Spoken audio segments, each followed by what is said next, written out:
Hello, this lesson is from one of our courses over at Print That Thing, where we help people learn 3D print design. If you haven't already, you can get the free startup file to hack Blender for your 3D printer at ptt.live. Let's get to designing. All right, so in this lesson, we're going to be teaching you how to move in Blender if you have a laptop or a trackpad, or if you're someone who just doesn't have a 3-button mouse. Do not worry, my friends. We got you. So you have to do a little bit of setup to be able to do this. So what I want you to do first is go up to the top left, go to Edit, and down at the bottom, click on Preferences.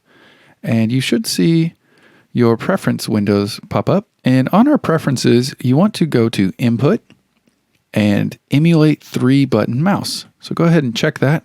And then now you're telling Blender, hey Blender, I don't have a 3-button mouse, so pretend like I do.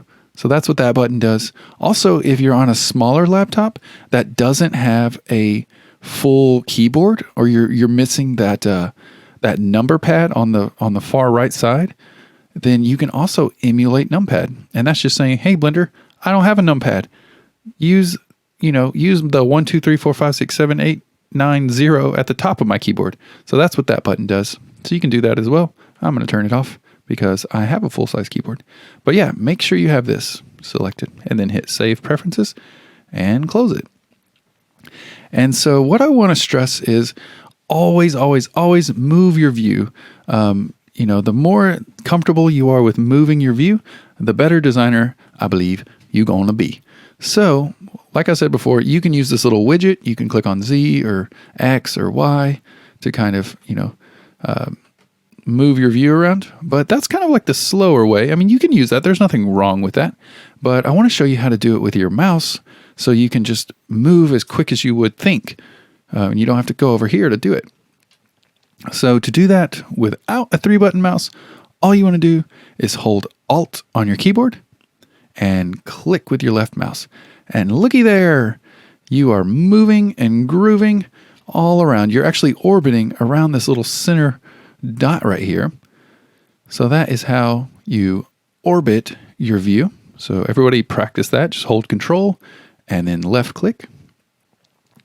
And then the second way you want to learn how to move inside of Blender is by holding Alt and Control at the same time. If you're on a Mac, you want to do Alt and Command, or the little Apple symbol.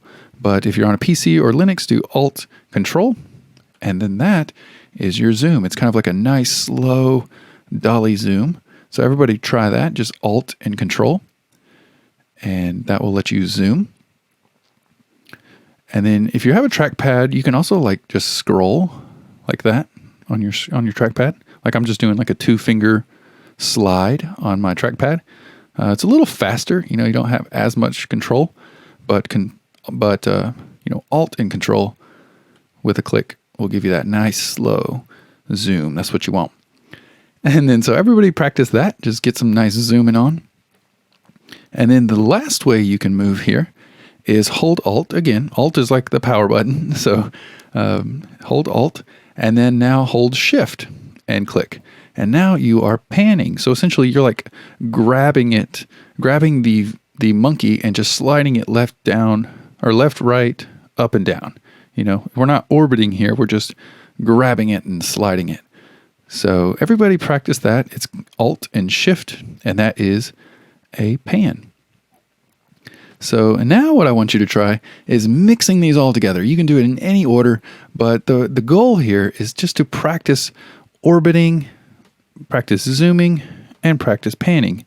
So maybe you orbit, and then you pan, and then you orbit, and then you pan, and just kind of trying to make like a 360 around this monkey's head here. And maybe you want to zoom into the eyes and then orbit around, then zoom into this part. Really just get comfortable. And it does take some time to get used to, so I don't expect you to be a pro right off the bat. But the better you are at this, the more fun you're going to have designing, and just the more comfortable you're going to feel in 3D space. And as you do this over time, you're not even going to think about it. You're going to be in the zone designing, your brand new ideas, and just like moving and zooming and, panning as quick as you can think. So that is what I wanted to teach you. Make sure you've tried all those. Again, you have it all right here with the widgets and these little guys here. but that's what I would recommend. Just using your keyboard shortcuts and your mouse. All right, so in the next video, I'm going to be teaching you how to move your objects and rotate them and scale them. So let's go ahead and jump into that lesson, and we're going to teach you some cool stuff. To learn more about 3D print design, visit ptt.live.